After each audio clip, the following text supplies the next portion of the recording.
Welcome back to Your Passion, Purpose, and Personal Brand. I'm Lisa McGuire, and today's guest is someone who stopped me mid-scroll on LinkedIn. Yes, it really happened, and it wasn't because she was dancing or anything like that, or a clever headline or a polished post, but what stopped me was her truth. Lori Lawrence is not just another career coach. She is real, authentic, and she speaks straight to the heart of people navigating some of the hardest moments in their professional lives. She is the powerhouse behind Next Chapter Career Coaching, a certified career coach, a former Fortune 50 leader, and a fierce advocate for mid to later stage professionals facing layoffs, career transitions, and reinvention. And here's proof. Since January of this year, Lori has helped 27 professionals land new roles, averaging $150K in salaries. In a market where job searches often drag on for months, her framework is about more than resumes and interviews. It's about clarity, confidence, and connection. Her clients adore her, and how do I know?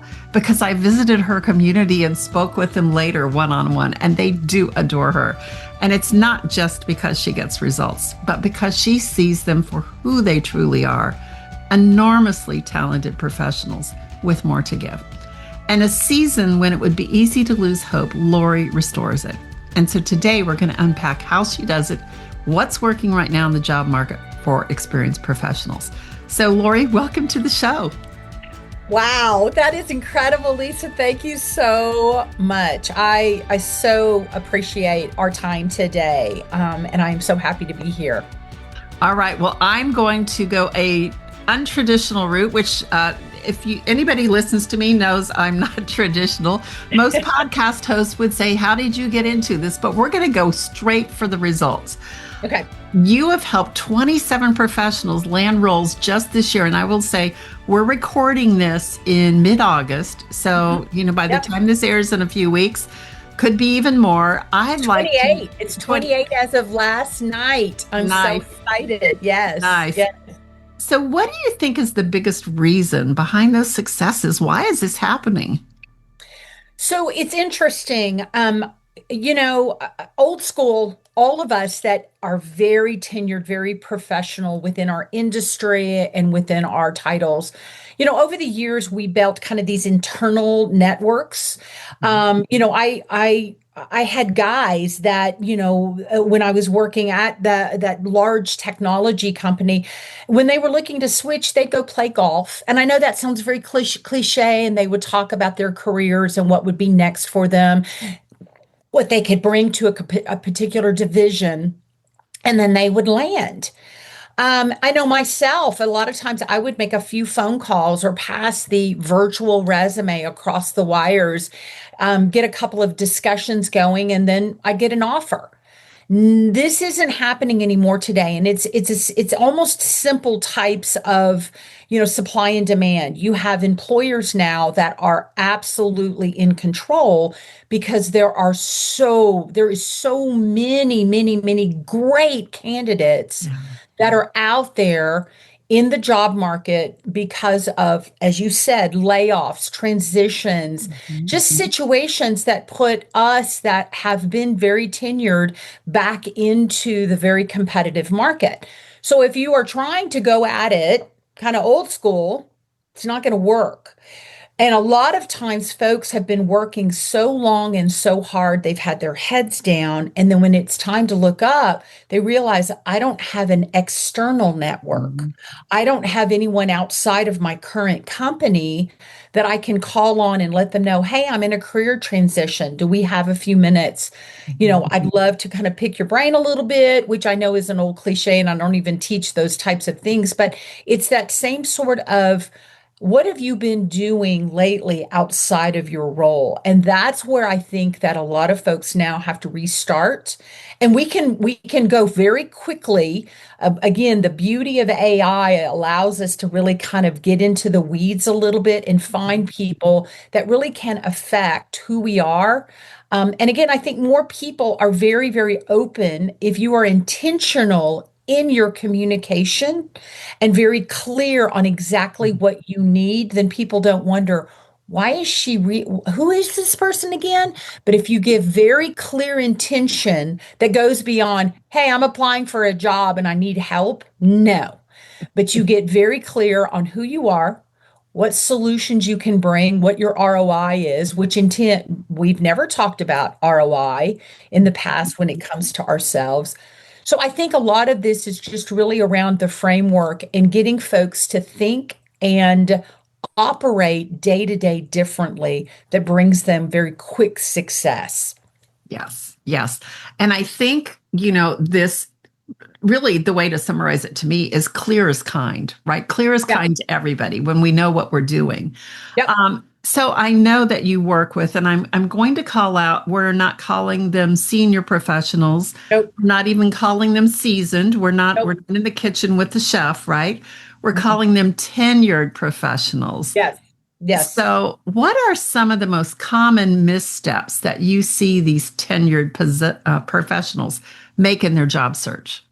So the biggest misstep is waking up in the morning, and they forget that they had a routine at one time and they need Mhm. to continue that routine, which can be anything from working out to prayer to meditation to reading, just, you're doing something a little bit to kind of set their day. And what I find is they are bouncing out of bed, frazzled. They are not feeding their body, correctly in any way, shape, or form, whether it's with food or any other way.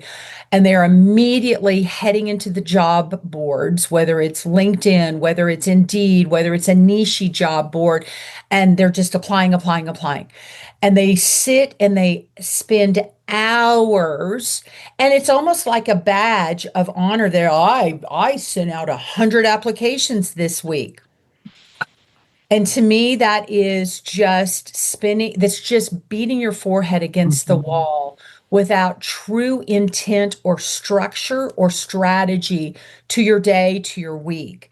And so I really help and again, that's where I see it's just over and over and over again. And so I really get everyone to slow down so they can speed up. So you're working the old adage, working smarter, not harder, in being very intentional on who you are, the title that you assign to yourself so that, oh, I can do that.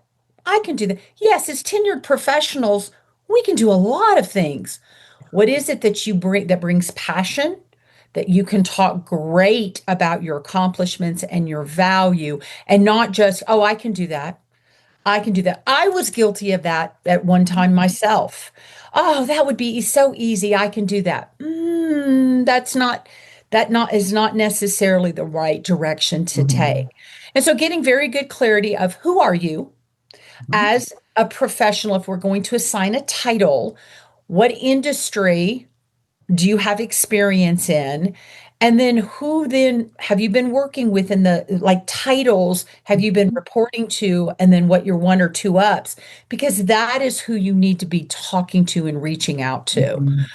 And so again, it's really kind of just repositioning the strategy for your day so that you're not spending 10 hours applying, but you're only spending 4 to 6 hours and getting really great results. Because our goal is to really apply with intention, Mhm. connect with intention and clarity, and move into that interview and then interview so that you differentiate yourself from the other 4 or 5 candidates that you may be competing alongside.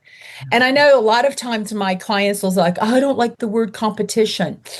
I'm sorry, but we're in a very heavily competitive market. It is what it is. So we have to really stand out like no other candidate. And again, it removes the whole ageism. When you are talking in terms that those folks that you are meeting with they understand that you are a lifelong learner, that you are embracing the evolution of technology within your position. You can talk about the past, but then you also talk about how it applies to the future. And you Mhm. talk about yourself in terms of a solution.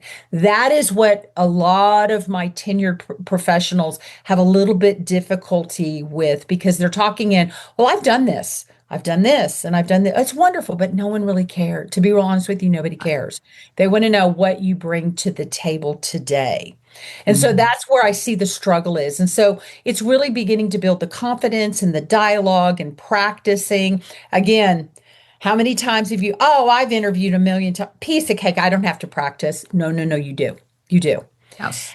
And so and really another I really talk about some of these little tricks, if you will, especially someone like yourself, myself, others that I work with that are of a certain age, and you keep thinking, oh, I'm going to be on camera with this guy that or gal that's 35 years old and 20 years younger than I am, and how do we connect? Well, you as the candidate can take a lot of concern off the table. They cannot, but you can. Mm-hmm. And so for me, I remember when I used to interview, when I was an enterprise sales rep, and this, young, vibrant, hungry young man who would be my next boss would come up on the screen, I very quickly, I would say, listen, Ronnie, I do not want your job.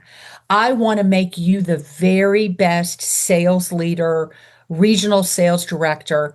Let me help you get shown in front of the VPs. Let the clients start talking about you. I can help you because I have no intent of wanting to go back into management. I love being an individual contributor. I love, love, love serving my clients and helping our company succeed. Let's do that together.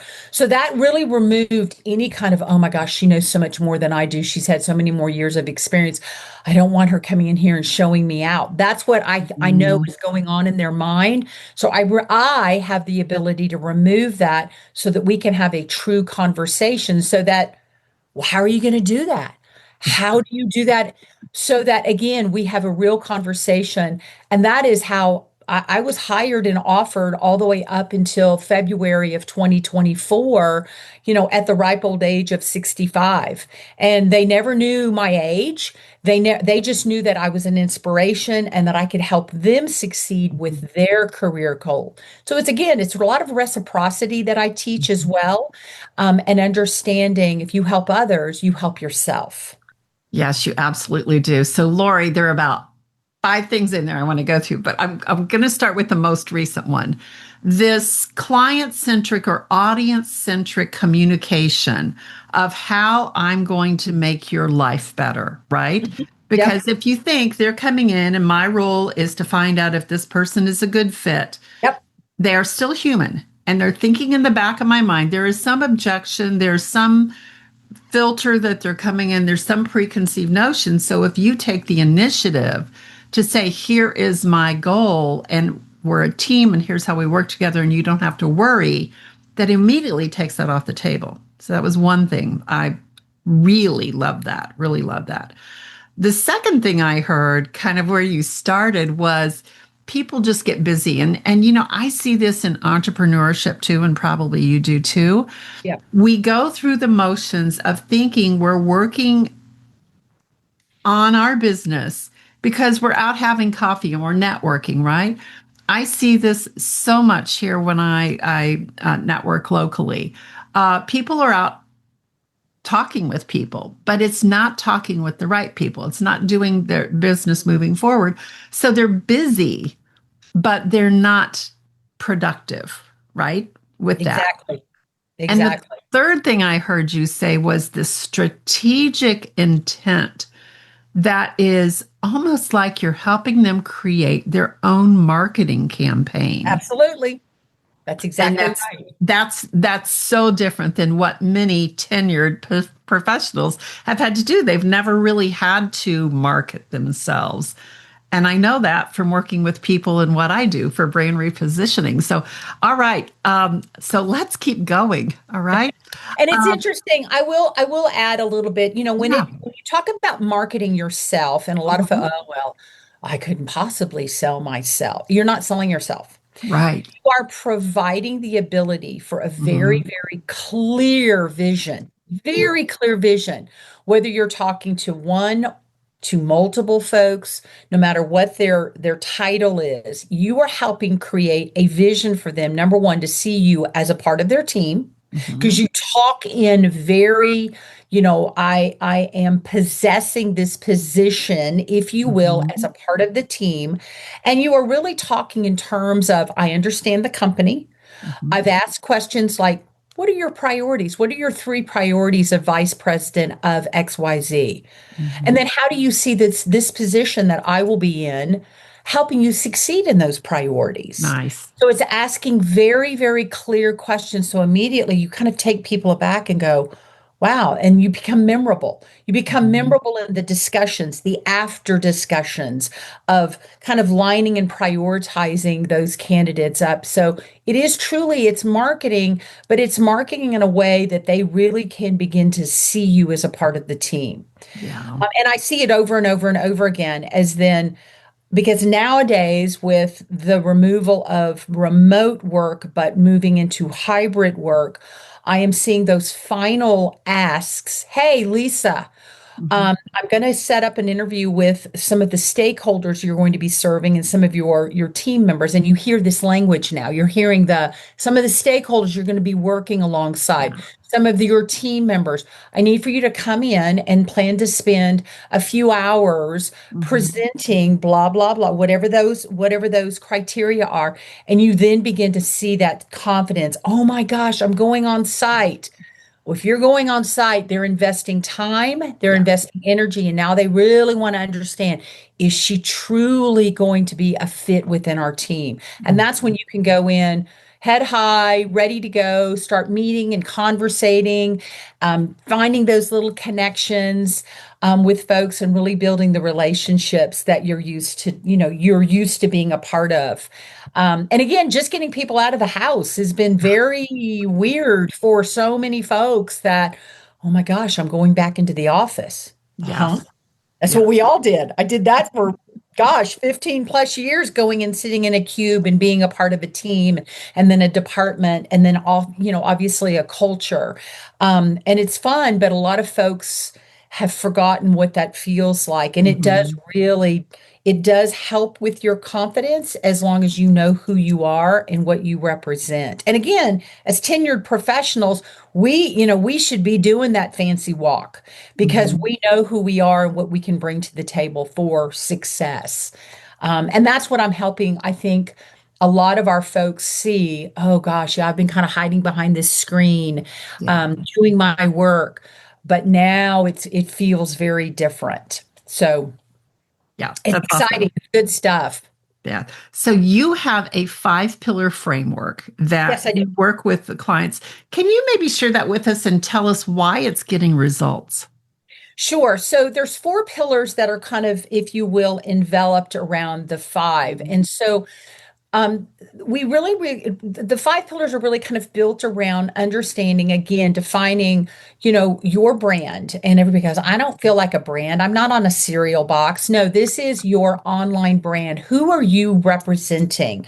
And I look at people all the time that say, oh, my LinkedIn is optimized. And I go on their LinkedIn and it still has the standard gray wave banner. Mhm. It has just a few words in their headline. So again, you have to understand if you are optimizing who you are and how you want to represent so people can find you.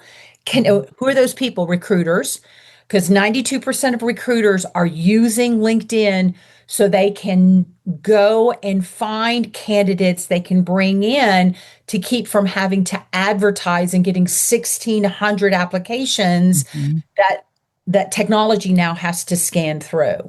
So that allows you to have that human connection. So having a strong brand, understanding your value and putting it into a value proposition. That's kind of the first pillar. And that takes us into networking.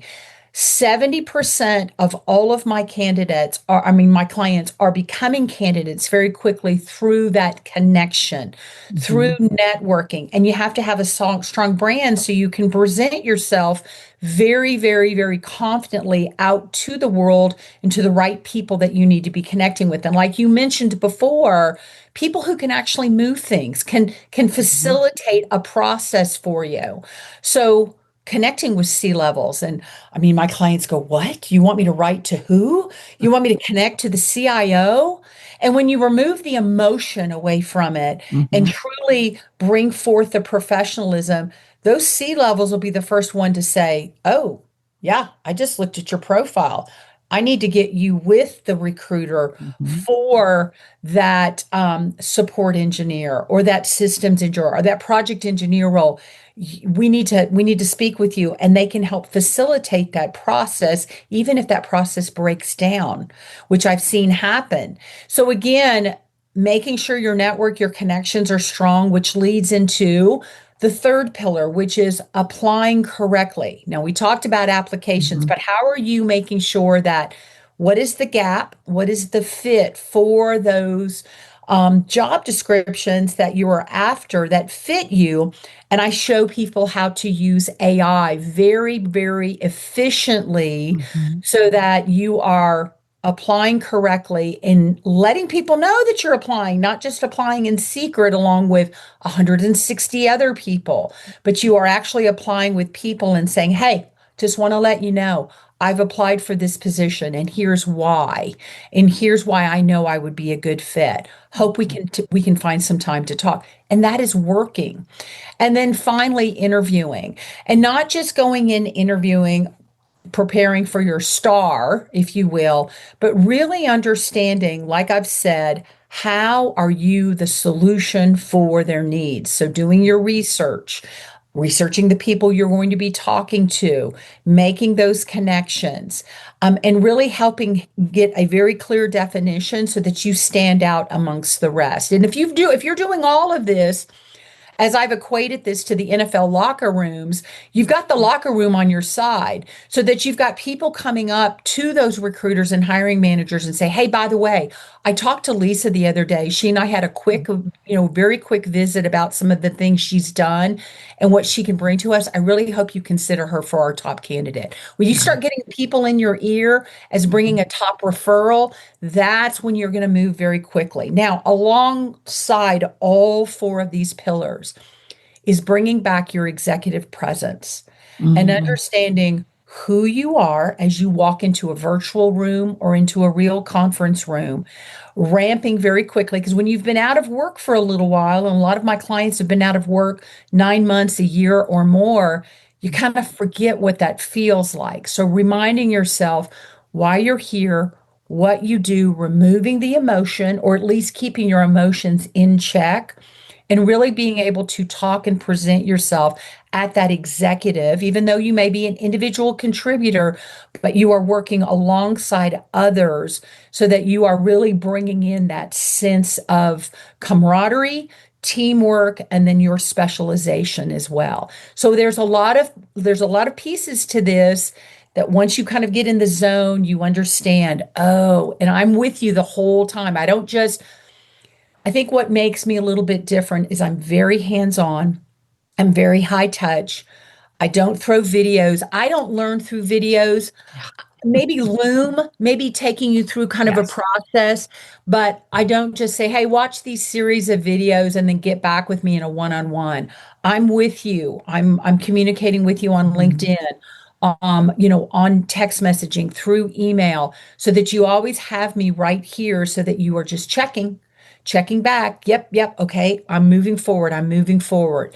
And I think that is what makes me very different than most is that I'm just going to stay with you until you land. Hmm. And again, I'm very excited. I got an email late last night as I was doing a little bit of final work to prepare for today. I got the job. And there is nothing better than to Yeah. celebrate with someone that has been out of work for a while. And then they kind of go, I'm scared now. I hope I can. I'm like, I'll be with you through the ramp if you want me to help you continue as you kind of step back into that office work that you've not been doing for a while. So it's all fun stuff, but we're seeing so much good stuff happen. As you know, again, the market kind of beats you down, and I help kind of lift you up and get you where you were and where you should be. You should Hmm. never have left, but again, when you're facing these challenges, it's very tough sometimes to realize, wow, this is different than it used to be. That's okay. Embrace it. Yeah. Move forward. It's all good. Yeah, it is. We're in such a different time. So, Lori, when you talk about being out of work 6 months, 9 months, even a year, It's very easy, and your framework sounds phenomenal. I can see why people are so successful, especially with you as their guide and their mentor, like walking alongside them. There's no question you're not dumping them out and say, follow this checklist. Like you are really there. But we all know that when we have been in a career, particularly if we've been very successful, Yep. and then it's no longer there. So many people identify themselves and their value with their job title. Their identity is their job description. And so when that goes away, it's very normal for them to feel stuck and unseen, right? Like they feel insignificant. So, how do you get them from that stuck and unseen into confidence? Because nobody wants to hire stuck and unseen, right? You show up Yep. to an Yep. interview feeling stuck and unseen. How do you get them into that confidence and keep them there?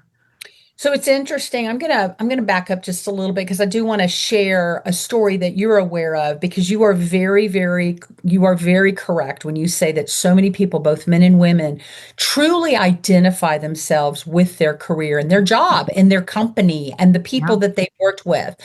And I know that, we don't want to ever call it a work family, but if you've been there for 10 years, 15 years, Mhm. 20 years, you can't help but feel It comfortable is. around the people that you see every day, you talk to, you share stories with, you work alongside. So this was not necessarily a goal of mine to become a career coach for mid to late stage professionals. However, this came to me through a particular personal tragedy. My brother, after 61 years old, 19 years in a very successful position, woke up one morning to an email that let him know that his position had been eliminated and that he would be getting another email to talk about his severance and kind of next steps. Well, he called me first because I was still working. I'm buzzing around doing my thing and I did not realize at the time how devastated he was because this is what he woke up to every morning. I Mhm. am a systems engineer. This is who I am. This is my life. Well, I thought his life was his buddies and his golf. And, he wasn't married at the time. But, I did not realize how closely defined. And he was very dry, and he would say, I'm too young to retire, but I'm too old to start over. I'm just a boomer. And I was like, no, you're not. And I kind of, as a sister would, push it aside. Mhm. Unfortunately, he was in a very dark place. So coupled this along with pushing him out of his job, pushed him over the edge. And he made the decision to take his own life because Mhm. of that identification. I did not realize until I began to talk to his other folks that came to his service that also had been affected by these workforce reductions. They too were struggling. And I very quickly said, no, no, no, no, this is not going to help happen to anyone else. I'm just not going to allow this to disappear. So I couldn't save my brother, but at the same time, I know that I have been able to affect others that have had their confidence just kind of Mhm. dissipated and removed because I'm confident because of this is who I am. So it's like, no, no, no, no, no. You're confident because you have the ability to look at your experience, the decades that you have served Mhm. and you have provided success. Now let's continue this forward and talk in terms of the future and not the past. So many of us as professionals, we keep patting ourselves on the back of what we did 10 years ago. I know I can't even tell, I can talk about a deal I closed back in 2012. And it's like, that doesn't make okay, yay, but that doesn't mean that's who you are. And you Mhm. shouldn't be continuing to celebrate that. It just helps to kind of cement, if you will, that direction that you can talk in terms of this is what I've done, but this is what I can do successfully. And I'm excited about bringing all of this into new hunger, into new direction. Again, as tenured professionals, we get tired. We get very, very complacent because we're used to doing the same thing over and over again and doing it, I mean, hugely successful that people depend on us. Oh, take it to Lisa. Oh my God, she can get those reports done in just a couple of minutes and then get it back to us. Well, when you're no longer doing that and you're no longer a part of that, Mhm. you very quickly wake up in the morning and go, I don't know, I don't know what I should be doing. Helping to set up a very structured strategic day that you begin to see some very quick success, that then begins to build that confidence back up that, oh, I can do this. I can get this done. I can be a part of. And it takes some people a little bit longer than others, but that's why I make sure I customize my approach through coaching, through mentoring to make sure that they are feeling that success every day, even through rejection, even through that email, I'm sorry, you were so wonderful, but we've decided to move forward with another candidate. I want to make sure people realize that's okay. What did we bring out of this? What did we learn? What can we take away from this process that you very quickly go, I'm going to do better this way next time. But you don't Mhm. look at it as, oh my gosh, this is the end all be all. Nope, nope. This is getting us closer to the right position. And so that's kind of what I do. And I work with people and I see it evolving every single day with folks that, yep, they're still getting rejected, but they're not sad about it. They're like, okay, I get it. All right, I'm going to move forward and I'm going to continue to make connections with other people. And again, it's even writing those thank you notes. I know that was a tough business decision for you. I'm sorry it didn't go the way I had hoped it to, but I hope that you will continue to keep me in mind. Those kind of Mhm. rejection emails keep you top of mind for that recruiter, that hiring manager, because you take that rejection with such grace and confidence. They're like, wow, did we make the right decision? Yeah. Let's keep him in mind, keep her in mind for maybe something else that we've got coming up, which I've actually seen happen very, very quickly with Mhm. some clients that I have. Yeah, you just That never know. Never know. Never want to burn that bridge. no, never. Yeah. Well, I imagine also, Lori, with these tenured professionals, one thing that comes up in probably, if it's not in the first conversation, it's definitely in their mind, and that is dealing with ageism. We know it Yeah. is real. We also know that it is perceived in some situations. How do you coach clients to deal with this? So again, I always tell my clients, you have to bring your energy, you have to bring your enthusiasm. Mhm. And again, you can be the one that owns, and I tell folks this all the time, you own that interview. You Mhm. owned that positioning of yourself. You remove that thought. You can be the one that says, listen, I know I may be looking like I'm ready to retire, but I am nowhere close. I know that I have so much to give to a company that wants to see quick success, reduce ramp time. You start talking in terms like that in your interview, even if you're not asked about it, because they can ask you, hey, so Lisa, when are you thinking about retiring? Right. Those cannot be asked. Right. You can remove all of that Mhm. ageism because of enthusiasm, your experience, your confidence. You can let folks know you're getting a bargain with me. My kids are out of the house. I want to focus on the success of your company. I can bring so much to the table because of my past experience, but I also understand you need to have very quick results from dropping revenue to the bottom. Whether you're in marketing, you're dropping revenue to the bottom line, whether you're in marketing, engineering, implementation, sales, it doesn't matter. You can always talk in terms of what you're able to bring to them. That then completely removes the idea of, well, yeah, she may be older, but she's not moving any slower, and she's certainly enthusiastic and hunger, and she knows her way around.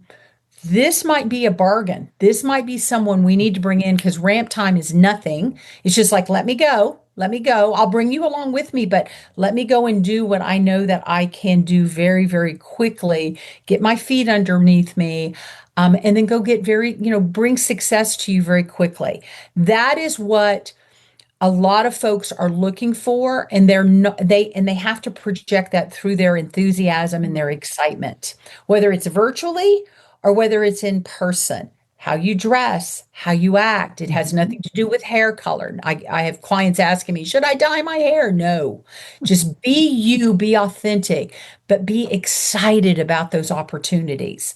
That again removes that ageism. Is it there? Yes. Again, you can only do what you can do. You can't remove time, you cannot remove, but you can absolutely talk about how positive that is for that Mhm. company to hire someone that is not getting their information off of YouTube, that's actually lived it through decades and knows and is willing to actually say, that's worked for me in the past. That hasn't, but I'm willing to try that again. Let's do Mhm. it.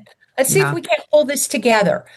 Again, it's that type of attitude and understanding that I am always willing to learn. I'm always willing to be a team player.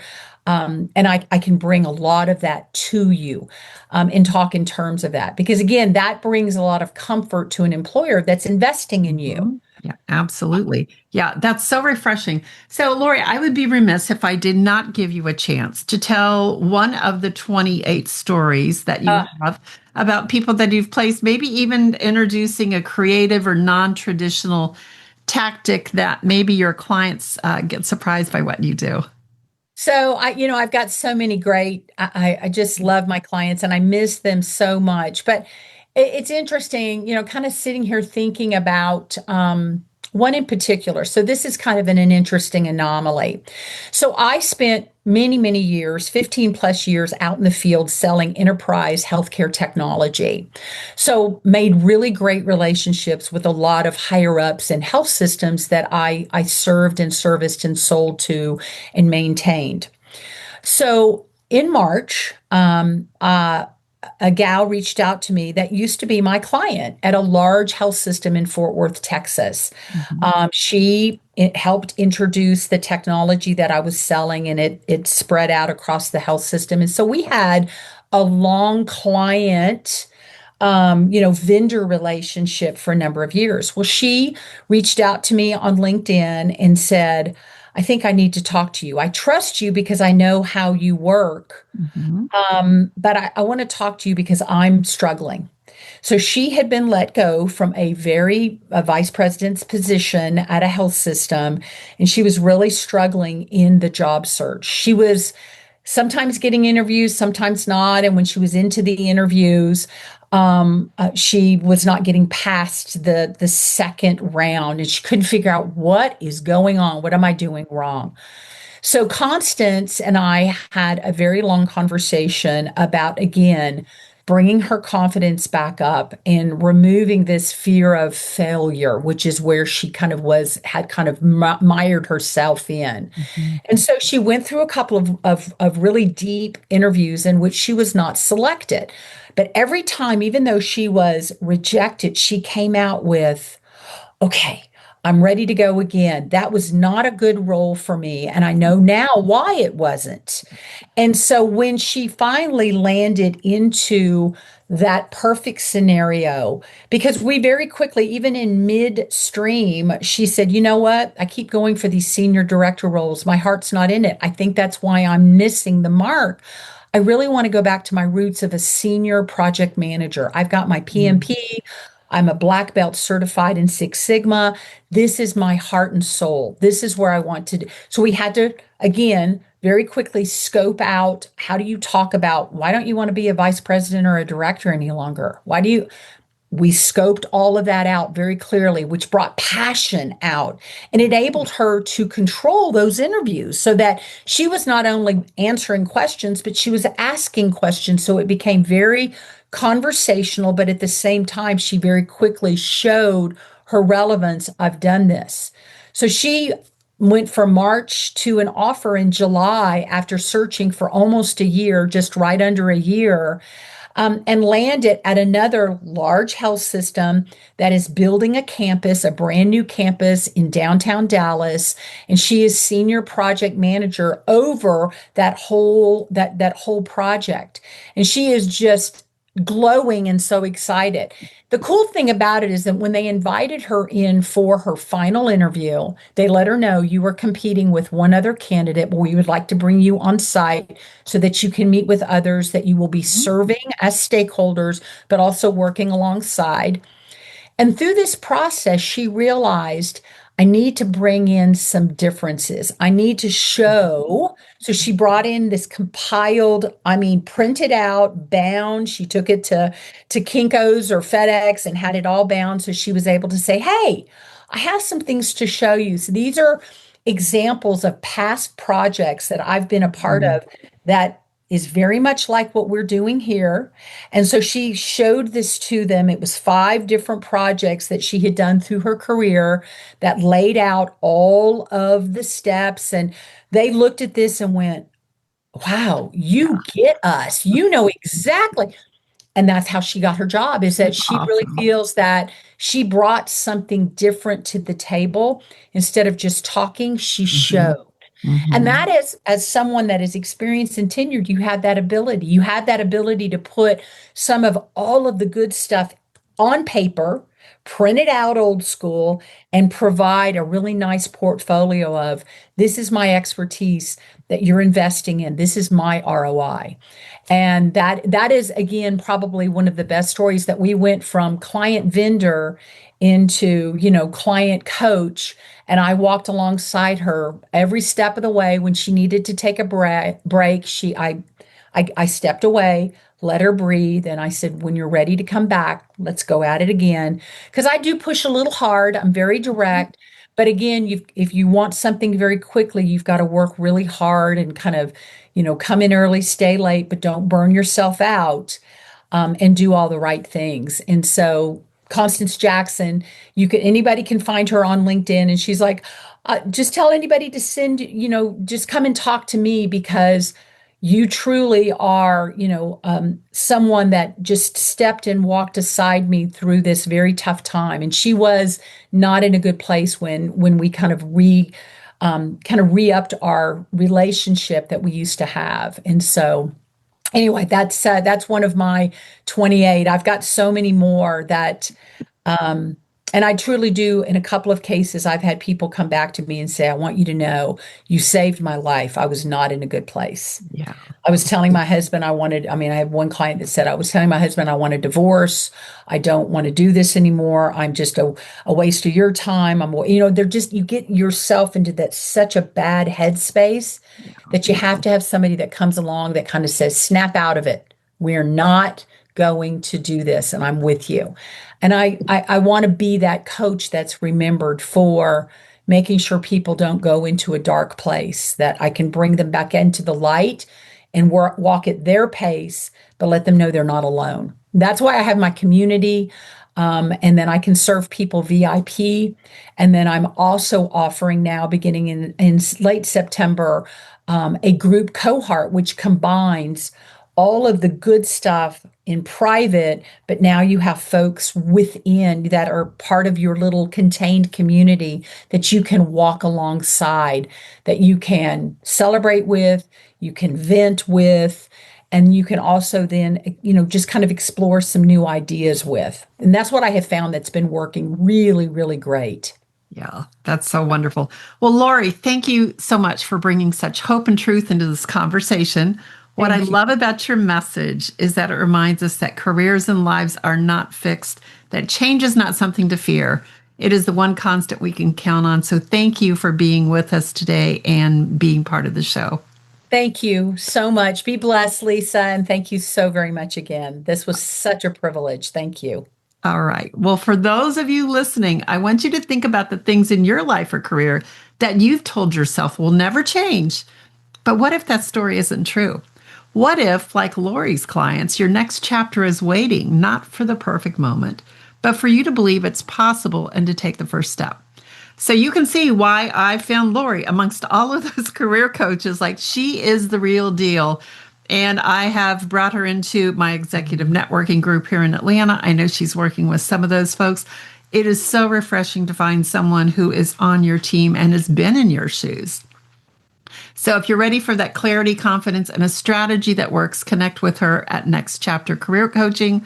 We'll put all the links down in the show notes for you. And remember, you're not done. Your story still matters. And the question is, what is the next chapter you want to write? And if you want to connect with people with an authentic resonance, you can reach out to me to learn more about how to discover your brand voice that's unique to you and attract the people that need your solutions. So until next week, go chase your passion. It will reveal your purpose and take you on the path to discovering your legendary self. Thanks for joining us today. We'll see you next week.